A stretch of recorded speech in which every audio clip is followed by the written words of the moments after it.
संपूर्ण ब्रह्मांड में भगवान भोलेनाथ की महिमा का बखान सर्वप्रथम किया जाता है। शिव की सदा ही संकट को मिटाने तथा स्वयं कालचक्र से सामना करने को आतुर रहते हैं। पृथ्वीलोक वासियों की रक्षा तथा सदा ही भक्तों के बीच वास करने के लिए स्वयं अपने आप को 12 कुंजों में विभाजित कर दिया और पृथ्वीलोक में ज्योतिर्लिंगों के रूप में विराजमान हो गए। शास्त्रों और पुराणों के अनुसार जो भी मानव इन ज्योतिर्लिंगों का दर्शन करता है उसके जन्म जन्म के पाप कट जाते हैं, दुख मिट जाते हैं, पीड़ा सब मिट जाती है। ज्योतिर्लिंग यात्रा के लिए अगली टोली निकल रही है 8 नवंबर 2024 को और वापसी होगी 1 दिसंबर 2024 को। तीर्थ यात्रा एसोसिएशन के साथ सोमनाथ, नागेश्वर, भीमाशंकर, त्र्यंबकेश्वर, ग्रीनेश्वर, वैद्यनाथ, महाकालेश्वर, ओमकारेश्वर, द्वारका और सिद्धि का दर्शन कर अपना जीवन सफल कीजिए। ज्यादा जानकारी और रिजर्वेशन के लिए कॉल कीजिए 57019809, 57019809 या तो 59498703। ऐसा पावन अवसर जीवन में बार बार नहीं आता। यात्रा कर महादेव का असीम कृपा प्राप्त करे। तीर्थ यात्रा एसोसिएशन के साथ ज्योतिर्लिंगों की यात्रा कर महादेव की असीम कृपा प्राप्त करें।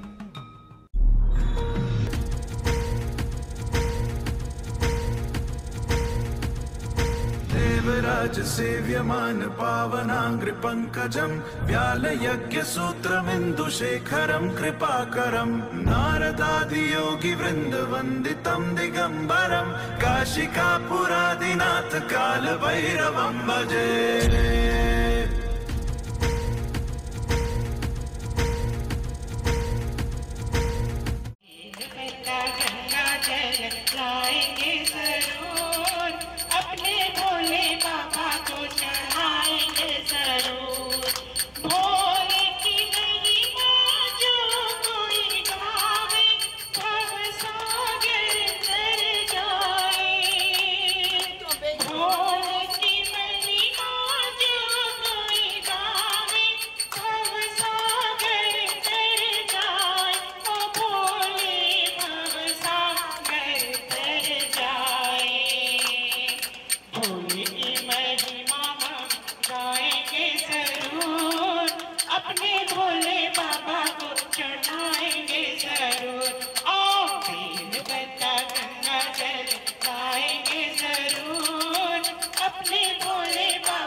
नमस्ते, हर हर महादेव। आज रात के यात्रा प्रोग्राम में आप सब लोग के अभिवादन करत है जा। परम पिता परमेश्वर शिव महाकाल जी से यही प्रार्थना है कि आप जहाँ भी होइबा, जैसे भी होइबा, स्वस्थ होइबा, तंदुरुस्त होइबा और भोले के नाम लेके अपन जीवन के सार्थक बनाइते होइबा।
ओम नमः शिवाय, हर हर महादेव। यात्रा के और एगो कड़ी में आप सब लोग की स्वागत करत है जा।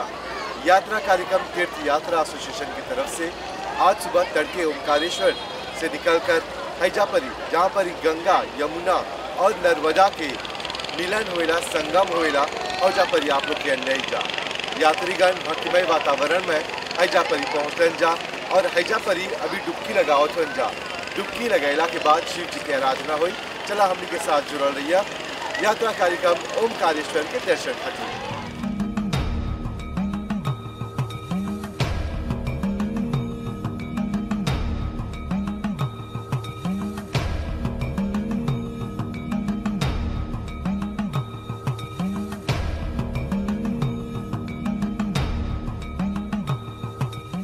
ओमकारेश्वर मध्य प्रदेश के खांडवा जिला में स्थित है। ये नर्मदा नदी के बीच मंधाता या शिवपुरी नामक द्वीप पर स्थित है। ये भगवान शिव के 12 गो ज्योतिर्लिंग में से एगो विशेष शिवलिंग है।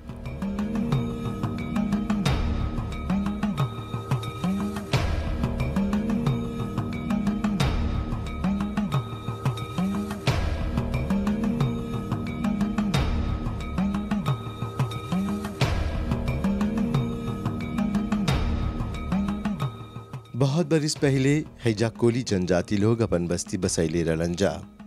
ई जगह अपन भव्यता और इतिहास के कारण बहुत ही प्रसिद्ध है। ई द्वीप हिंदू पवित्र चिन्ह ओम के आकार से बनल बा। दूर से दिखबा त तोहरा हैजापरी एगो ओम लौकेला।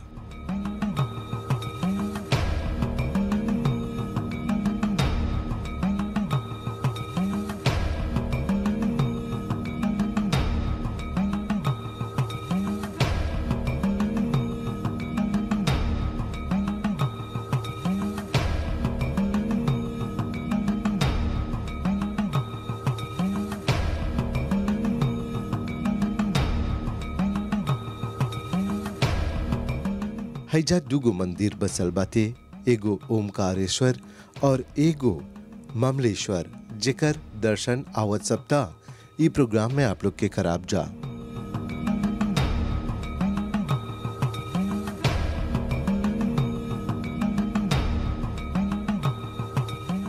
ओमकारेश्वर मंदिर के निर्माण नर्मदा नदी से स्वतः ही होल बाटे।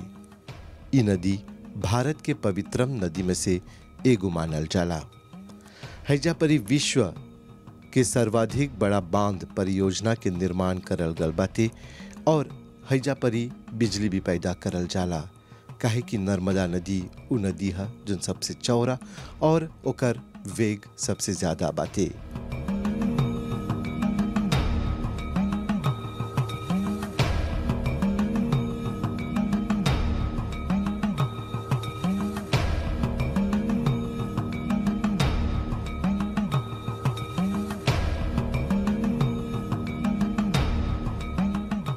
ई इलाका उज्जैन में 12 गो में से 2 गो ज्योतिर्लिंग विराजमान बाटे, एगो महाकालेश्वर और एगो ओमकारेश्वर।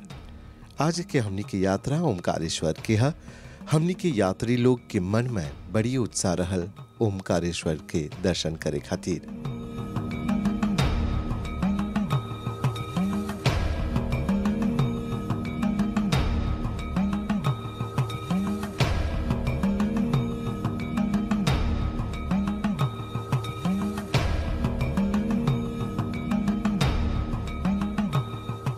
हैजा हमेशा भीड़ भाड़ लगल रहेला। हैजा परी जितना भी भारत के इलाका से यात्री लोग बा पूजा पाठ करे आवेलन जा भीड़ भाड़ में, ओकर संगे संगे हैजा परी पर्यटक लोग ज्यादा तादाद में आवेलन जा, कहे कि ई आकर्षण के एगो केंद्र भी है। ओकर नर्मदा नदी और ओकर जो नजारा है और साथ ही साथ पवित्रता, जैसे बोला जा कि ई इलाका में पोलिशों तोहरा तनिको नहीं लौकेला। हैजा के आसमान हमेशा नीला रहेला।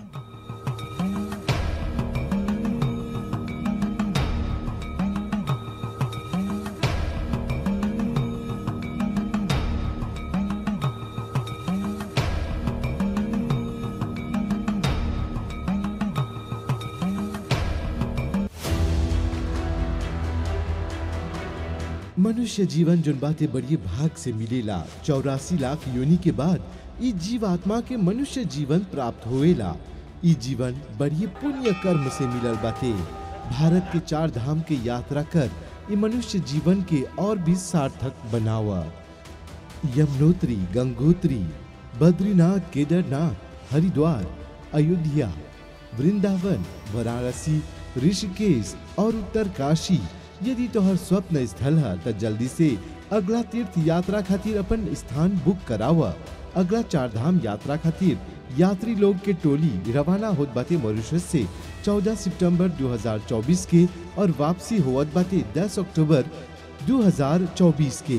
ज्यादा जानकारी और रजिस्ट्रेशन खातिर कॉल करा 5701 9809 570N 9809 या तो फोन करा 5949 8703 5949 8703 पर। जीवन में ऐसा मौका बार बार नहीं आवेला।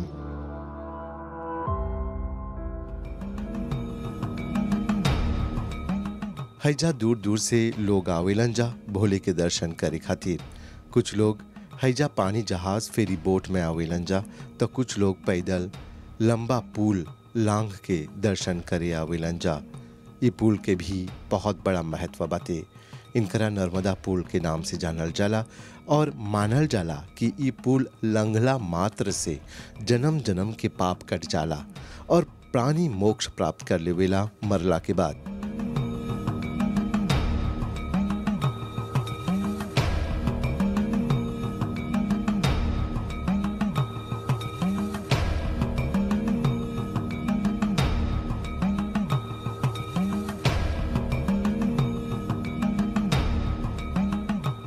ई ओमकारेश्वर ज्योतिर्लिंग के कथा पुराण में भी पावल जाला। ओमकारेश्वर प्रारंभ में भील राजा लोग के राजधानी रहल।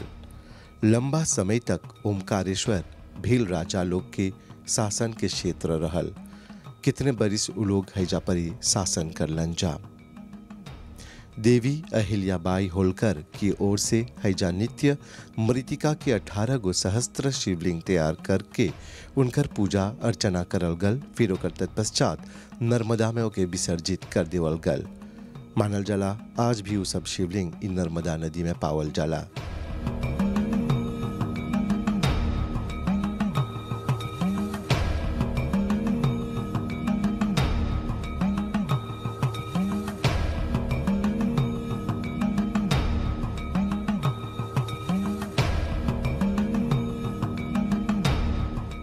ओमकारेश्वर नगरी के मूल नाम मानधाता है। ऐसन कथा है कि राजा मानधता इन नर्मदा किनारे बैठ के ई पर्वत पर घोर तपस्या कर भगवान शिव के प्रसन्न कर ले रहलन। ओकर घोर तपस्या से प्रसन्न होके शिव जी खुद हैजा परी प्रकट होल रहलन और राजा उनकर से मांग करलन कि वो हैजे अपन निवास धारण करी। उनकर से ई वरदान मंगलन। तभी से उक्त प्रसिद्ध तीर्थ नगरी ओमकार माधनता के रूप में बुलावल जाला। नर्मदा क्षेत्र में ओमकारेश्वर सर्वश्रेष्ठ तीर्थ है।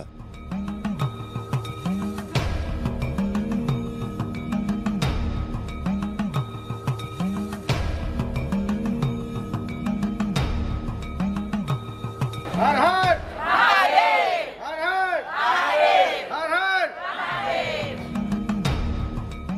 शास्त्र मान्यता है कि कोई भी तीर्थ यात्री देश के भले ही सारा तीर्थ कर ले, पर जब तक अपन तीर्थ स्थान से वो ओमकारेश्वर आके अपन जल अर्पण नहीं करी ता उनकर जन यात्रा है वो सफल नहीं मानल जाला, ओके अधूरा मानल जाला।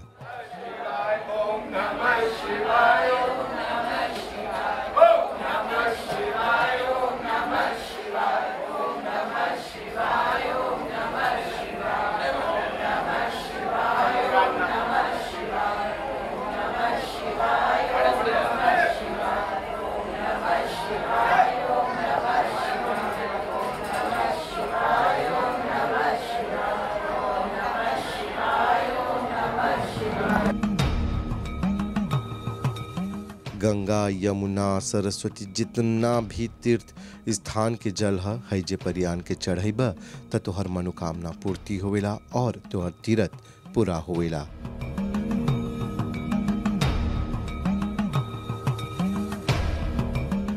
ऐसा मानल जाला कि नर्मदा के दर्शन और ओमकारेश्वर के दर्शन करला 15 बार यमुना और 7 बार गंगा के दर्शन करला के बराबर है।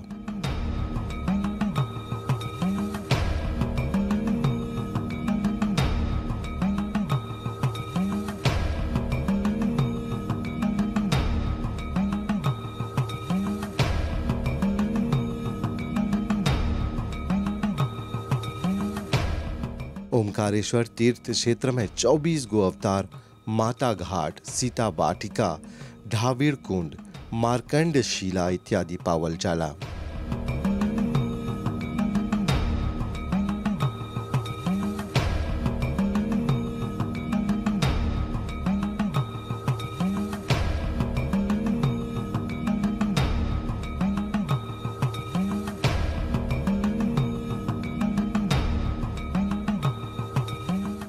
मंदिर के अहाते में पंचमुख गणेश जी की मूर्ति भी बाते।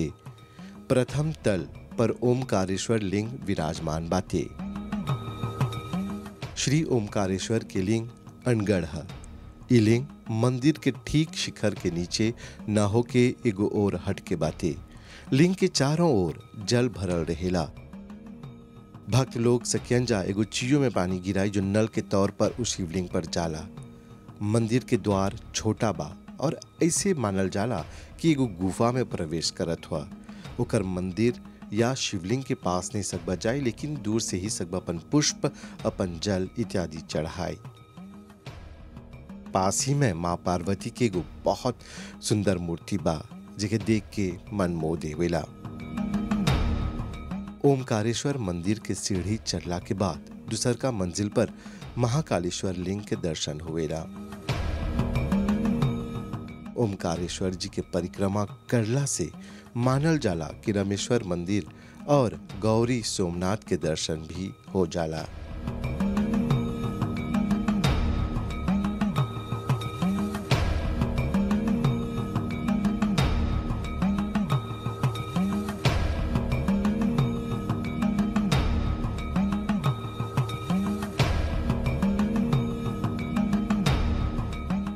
जितना कुछ पुराण में, शास्त्र में ई सब शिवलिंग के लेके लिखल गल बाते, हैजा परी अइला पर विश्वास होला कि जितना कुछ भी लिखल बा उस सचमुच में सत्य है।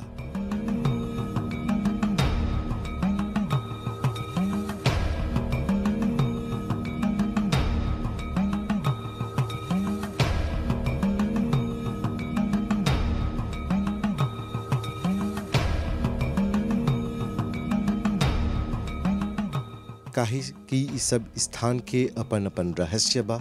ई सब रहस्य के कल्ले कल्ले यदि पहचाने लगबा त तोहरा महाकाल भी सामने लौके लगेला।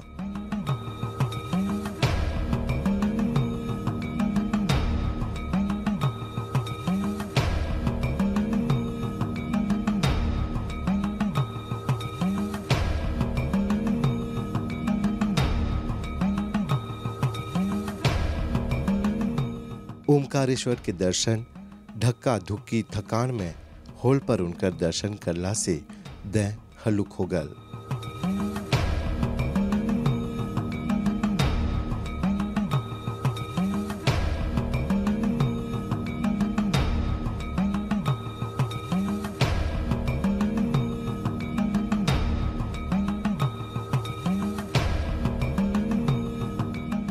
सभी यात्री लोग के हौजा परी उस सकारात्मक ऊर्जा के आभास होल जिन 24 घंटा हौजा परी बहेला।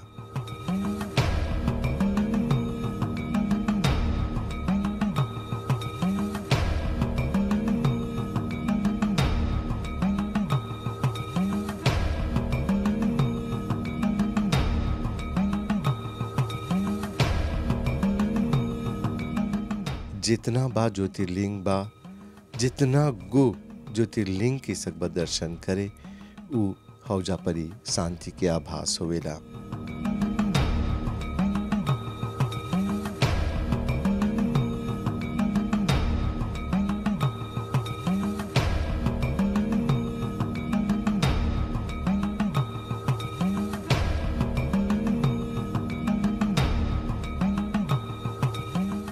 लोर आँख से अपने आप बहे लगेला, रोमटा खड़ा हो जाला। जीवन में कबो भी समय मिली तो जरूर इस सब ज्योतिर्लिंग के दर्शन करिया। इस सब के दर्शन करला से जीवन के आध्यात्मिक सुख मिलेला।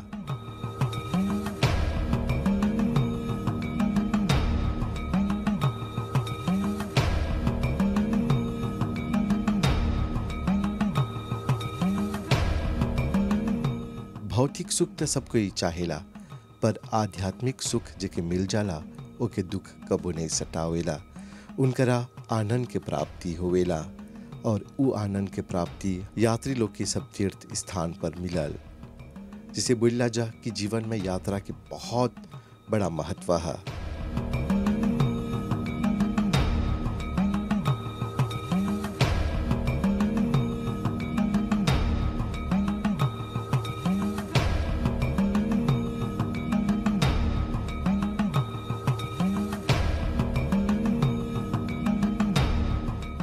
मामूली जीवन, साधारण जीवन, भौतिक जीवन सब कोई जिएला, पर आध्यात्मिक जीवन में जोन आनंद बा, जोन सुख बा, वो कहीं और नहीं बा।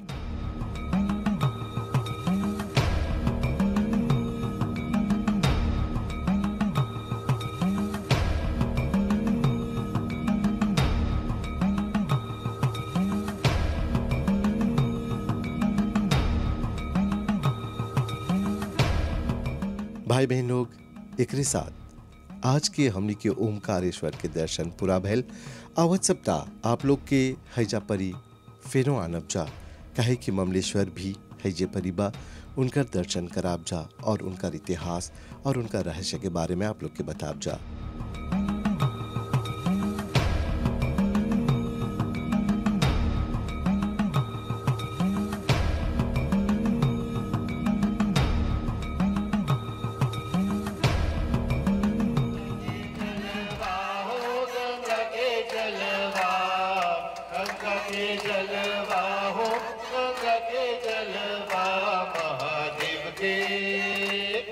महादेव के चढ़ैबो गंगा के जलवा, अपन भोले बाबा के श्रृंगार चढ़ैबो, अपन भोले बाबा के श्रृंगार चढ़ैबो, श्रृंगार चढ़ैबो बाबा श्रृंगार चढ़ैबो, श्रृंगार चढ़ैबो बाबा श्रृंगार चढ़ैबो। महादेव के चढ़ैबो गंगा के जलवा, महादेव के चढ़ैबो गंगा के जलवा, अपन भोले बाबा के नारियल चढ़ैबो, अपन भोले बाबा के नारियल चढ़ैबो, नारियल चढ़ैबो बाबा नारियल चढ़ैबो, नारियल चढ़ैबो बाबा नारियल चढ़ैबो, अपन भोले बाबा के पान फूल चढ़ैबो, अपन भोले बाबा के बिलपत्र चढ़ैबो, बिलपत्र चढ़ैबो बाबा बिलपत्र चढ़ैबो, बिलपत्र चढ़ैबो बाबा बिलपत्र चढ़ैबो। अपन महादेव के चढ़ैबो गंगा के जलवा, महादेव के चढ़ैबो गंगा के जलवा, महादेव के चढ़ैबो गंगा के जलवा। तो जुड़ल रहिए तो हर चैनल के साथ। आवत सप्ताह मिलब जा यही बखत, यही समय, यही चैनल पर, यही कार्यक्रम के साथ, जिकर नाम है तीर्थ यात्रा ज्योतिर्लिंग। तो सब कोई के बहुत बहुत धन्यवाद पूरी टीम की तरफ से। हर हर महादेव।